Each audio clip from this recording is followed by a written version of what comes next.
O Terra de Minas de hoje é especial. Nós vamos contar como viveu Chico Xavier. Foi aqui em Pedro Leopoldo, onde eu estou hoje, que o médium começou a ter contato com a religião. Ponto de partida para vários livros psicografados por ele.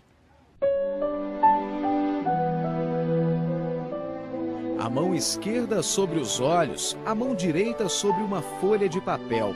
Era assim que ele escrevia o que os espíritos ditavam. É essa a imagem que melhor retrata Chico Xavier.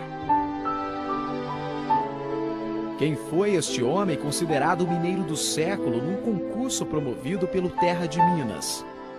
Era uma pessoa realmente que todos queriam estar perto, independente do segmento religioso que a pessoa tivesse.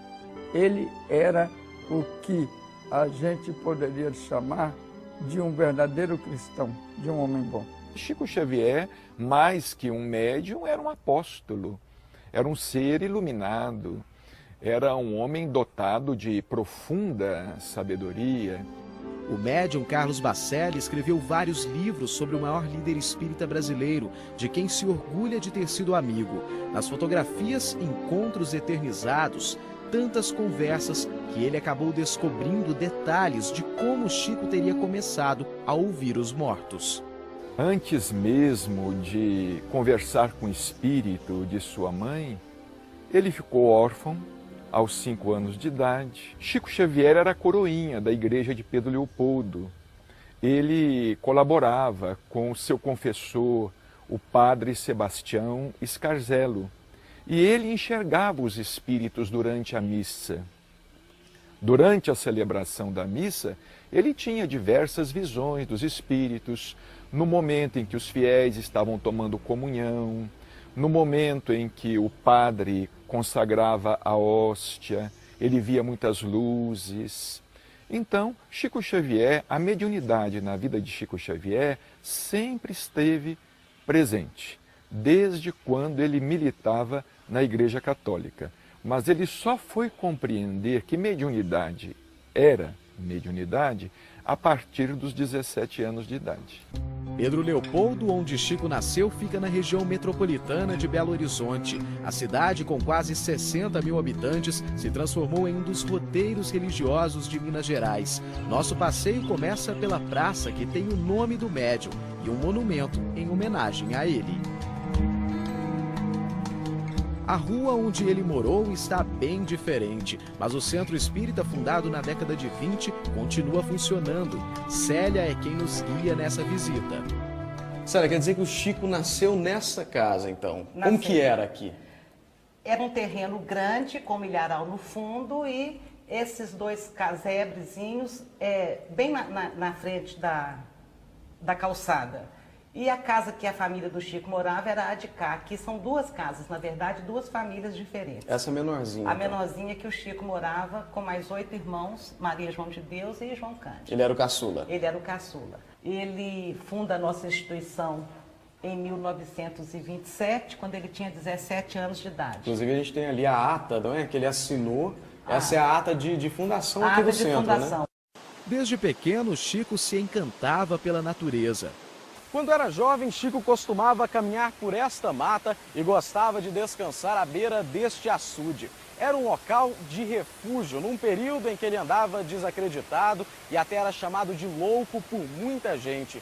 E teria sido aqui, aos 21 anos de idade, que ele viu pela primeira vez o espírito de Emmanuel, que o acompanhou por toda a vida.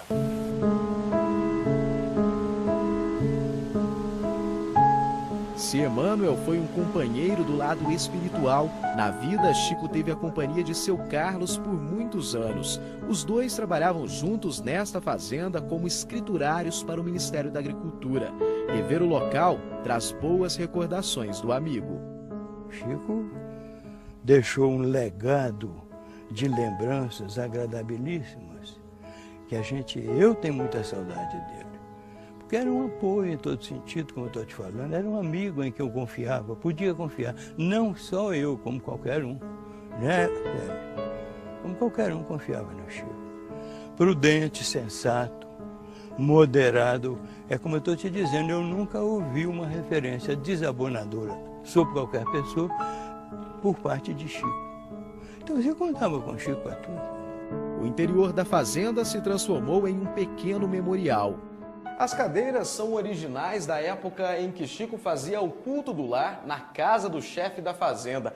Esse quadro retrata o momento do encontro que acontecia semanalmente. As mensagens que surgiram daquela mesa deram origem a alguns livros. Um deles é esse daqui, publicado depois que Chico faleceu. Os livros são considerados um dos maiores legados deixados por ele. Foram mais de 400 obras psicografadas e publicadas. Naquela época, seu Carlos não podia imaginar que o amigo se tornaria um fenômeno da literatura. Escreveu romances, crônicas e poesias. O primeiro chegou às livrarias em 1932 e escandalizou o país. Foi motivo de investigação e processos judiciais. O título é esse daqui, Parnaso de Além-Túmulo, uma coletânea com 59 poemas, todos inéditos, assinados por poetas famosos, já falecidos. Ele não se dizia autor. Inclusive, nenhum dos livros dele ele fala que ele é autor daquele livro.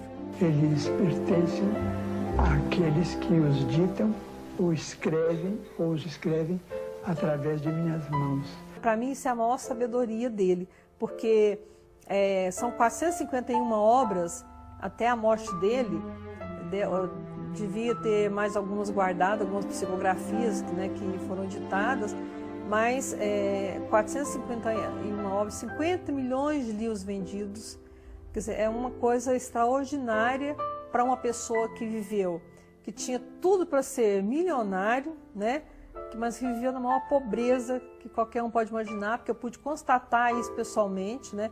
Os livros não me trouxeram dinheiro e nem me dão dinheiro, mas me trouxeram aquilo que eu considero muito acima do dinheiro, que é a amizade de muitos amigos, um verdadeiro tesouro de amor que eu tenho dentro da minha vida, que faz realmente a minha felicidade, porque eu me sinto feliz com os amigos que Deus me deu.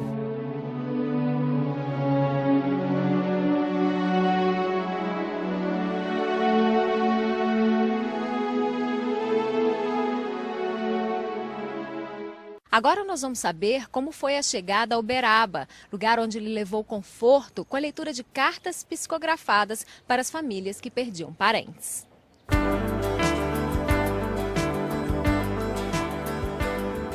Na estação de Pedro Leopoldo, Chico embarcou para Uberaba, no Triângulo Mineiro, uma mudança imposta pela família.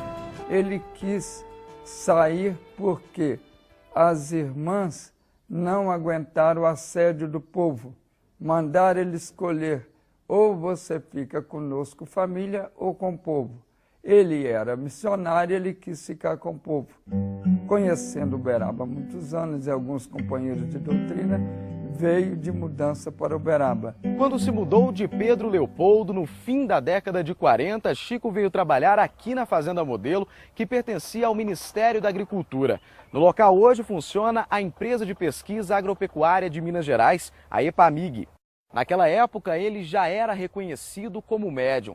Por essa rua, Chico passava todos os dias e teria acontecido, nesse caminho, a primeira manifestação de cura desde a sua chegada a Uberaba. Numa dessas idas dele para a Fazenda Modelo, ele ia a pé, né? O caminho era de terra, e quando tinha uns ranchinhos durante o percurso, e numa certa tarde ele passa e encontra, aliás, uma manhã ele encontra uma mãe chorando na porta desse ranchinho.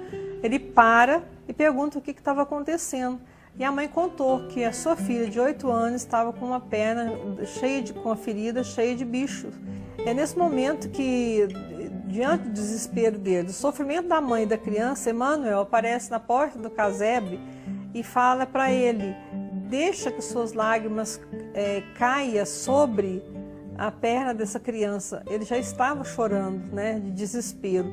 E aí ele, sem saber que aquilo poderia ajudar aquela criança, ele começa a chorar, mas assim, compulsivamente, e as lágrimas vão caindo na perna da criança, e aquilo vai limpando, faz como se fosse uma lavagem na perna daquela criança.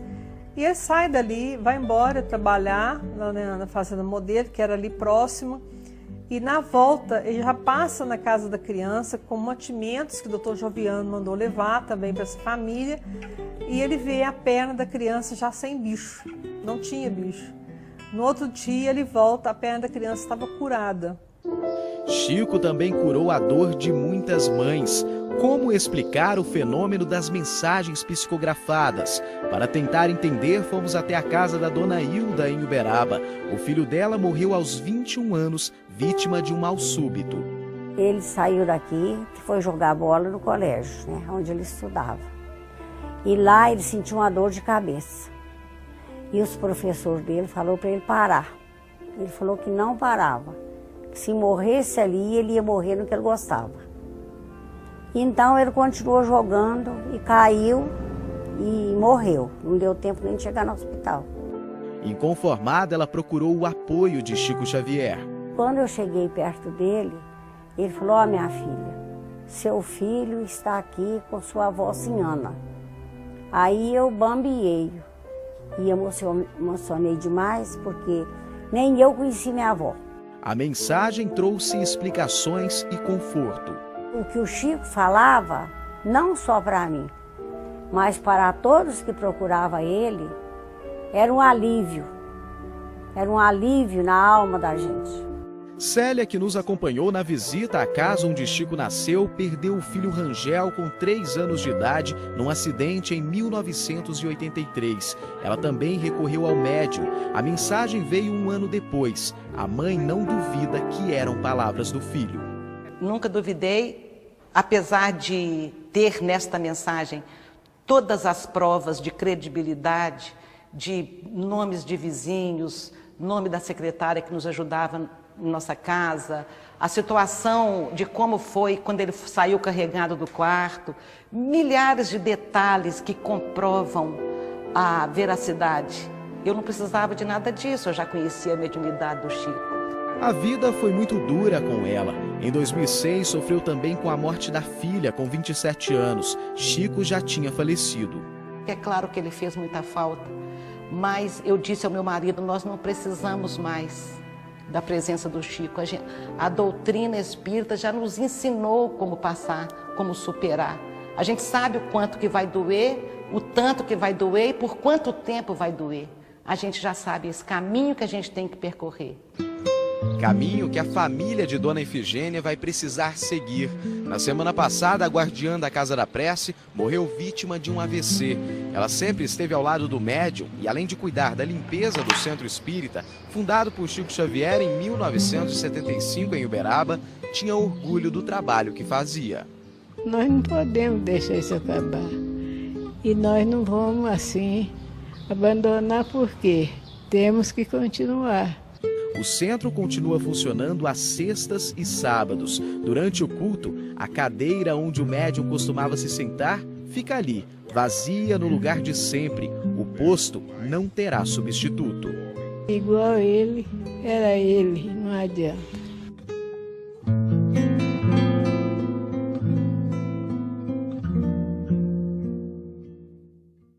O homem que se preocupava com os mais pobres ainda desenvolvia um projeto que levava alimento aos moradores carentes. E agora você vai aprender a receita preferida do médium.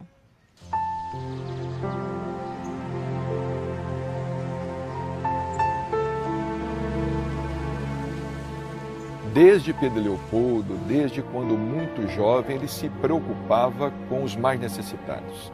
Ele se preocupava com a fome. Ele visitava os carentes na periferia, ele socorria as crianças, as mães desvalidas, os idosos, os enfermos. Aqui em Uberaba ele sempre foi considerado como o pai dos pobres. Foi para diminuir a fome dos moradores carentes de Uberaba que Chico Xavier criou o Assistencial. O projeto sempre foi realizado com o trabalho de voluntários. Até hoje, todas as quintas-feiras é dia de jantar. A fila começa a se formar às 5 horas da tarde. Não há senha ou limite de lugares. Crianças e idosos entram primeiro no refeitório. Para muitos, essa é a única refeição completa do dia. Enquanto teve saúde, Chico vinha ao jantar e sentava na cabeceira da mesa, geralmente deste lado, perto das crianças. Ele gostava de evangelizar. Costumava dizer que mais do que satisfazer a fome, esse era o momento de alimentar o espírito. A matemática dele era bem diferente da matemática do nosso primário. Ele dividia com o ser humano as suas emoções, lembrando sempre o Cristo de Deus, que já está dentro da criatura. Ficava aqui terça, quarta, quinta, sexta, para ganhar a sexta no sábado. Ele ficava numa fila ali no Volta Grande, tinha uma fila grande lá, sabe? Meu filho estava no braço, agora está com 30 anos, menino. E ficava esses tantos de dia para pegar a cesta, mas ficava numa alegria, ganhava tênisinho de luzinha, calcinha jeans, a menina ganhava sacola de boneca, sabe?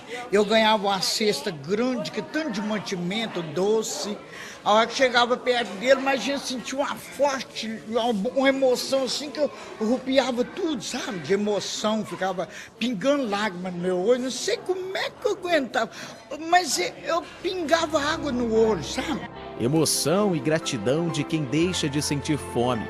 Recompensa para quem doa o tempo e o trabalho. É muito gratificante.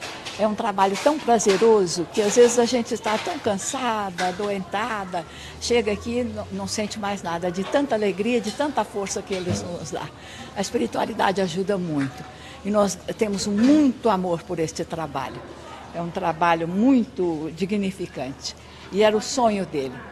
Ele adorava esse trabalho. Na quinta-feira, antes do falecimento dele, ele esteve aqui conosco no jantar. Sabe, ele tinha prazer, ele tinha muito amor a esse jantar. Na saída, as pessoas ainda levam para casa leite e pães para o dia seguinte. O homem que tanto se preocupou em alimentar os pobres gostava de uma comida muito simples. Um dos pratos preferidos de Chico Xavier era frango ao molho com farofa de abobrinha. E quem fazia essa receita para ele era a dona Dinorá. Nós viemos até a casa dela. A senhora cozinhou quase 40 anos para Chico Xavier, né? Gostava muito desse prato? Gostava lá, comia frango todo dia. Todo dia tinha que ter frango? Todo dia tinha que ter frango. Ele era muito exigente com a comida ou não? Não, ele nunca exigiu nada. Para fazer a receita preferida de Chico Xavier, você vai precisar de 1 quilo de frango, uma abobrinha ralada, 3 xícaras de farinha de mandioca, 1 xícara de uva passa, 1 colher de manteiga, 2 ovos, 6 dentes de alho amassados, 2 cebolas picadas em rodela, meio copo de óleo. Para preparar o frango não tem segredo, é só deixar a cebola fritar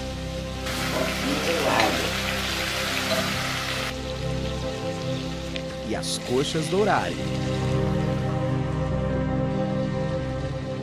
Agora nós vamos pôr um pouquinho de água e torna a tampar para ir corando. Ele vai revirando. Ele é pouquinho, até ele corar desse lado.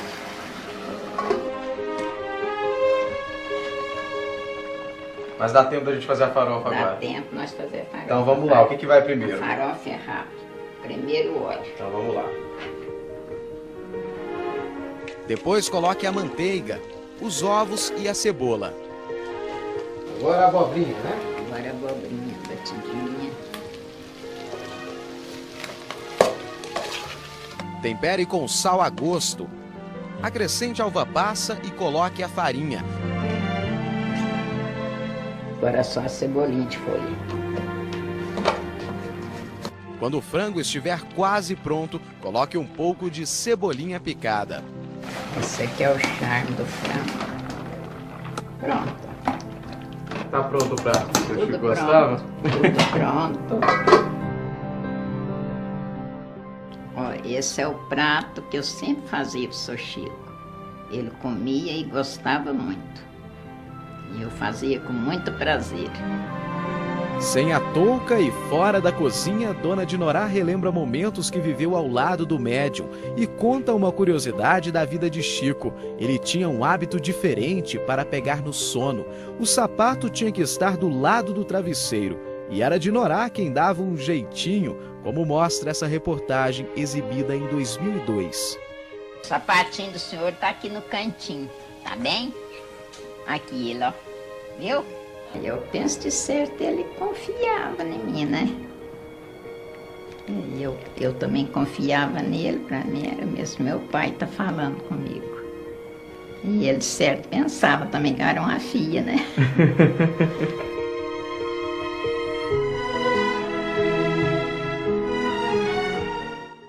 Chico Xavier morreu em junho de 2002. Amigos e parentes lembram dele com muita saudade. Todos têm na memória momentos marcantes, recordações que emocionam até hoje. O senhor tem medo da morte? Não. Não tenho receio nenhum. Quando ela chegar, será muito bem-vinda. O coração de Chico parou no dia 30 de junho de 2002, aos 92 anos de idade.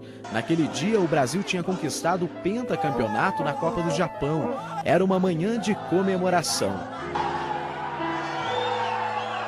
Vários anos antes ele dizia que iria morrer num dia que o Brasil estivesse todos alegres, para não terem tantas preocupações com o seu desencarne ou com a sua morte. Coincidência ou previsão? A resposta Chico levou com ele. A casa onde passou os últimos anos de vida foi transformada em um museu. Quase tudo ainda está como ele deixou. A cadeira onde costumava fazer as refeições, sempre no mesmo canto da sala. No centro da mesa nunca faltam rosas, a flor preferida do médium. E aqui no quarto onde Chico Xavier faleceu, os objetos pessoais são mantidos como ele gostava. No museu também estão expostas roupas e a famosa coleção de boinas que Chico tanto gostava. Não saía de casa sem uma delas. Essas são imagens do último passeio que fez por Uberaba. O médium demonstrou disposição. Acompanhado do filho e de uma amiga, foi reencontrar voluntários que preparavam um jantar em uma de suas obras sociais. O senhor já comeu hoje aqui? Já. Comida estava boa? Tá muito boa. Tomou café? Tomei. Depois de voltar para casa, Chico ainda quis fazer a barba com a ajuda do enfermeiro que o acompanhou por vários anos. Rotina que fazia questão de preservar e era exigente. Tá bom? Então tá bom. Reencontramos Sidney 10 anos após a morte de Chico. O enfermeiro continua frequentando o centro espírita fundado pelo médium em Uberaba e nos contou um segredo que era só dos dois. Chico nunca o chamou pelo nome. Ele sempre me chamava de Antônio, né? Eu um dia, passou um tempo, eu falei, Chico, por que Antônio? Meu nome não é tão complicado de senhor pronunciar. Ele falou assim, não, meus filhos, nós fomos irmãos em outras encarnações passadas, e deu um sorriso para mim entender realmente que era uma coisa do passado. Chico Xavier transformou Uberaba na capital brasileira do espiritismo e ajudou a popularizar a doutrina espírita no país. Nós podemos dividir o espiritismo no Brasil em antes e depois de Chico Xavier. Tudo nele era humildade, tudo dele era muito obrigado, um copo d'água que a gente dava para ele, ele agradecia do fundo do coração dele, que hoje não tem isso mais. Ele deixou muito amor. Quem não aprendeu, porque não quis. Era uma pessoa como poucas existiam e talvez não existam até hoje.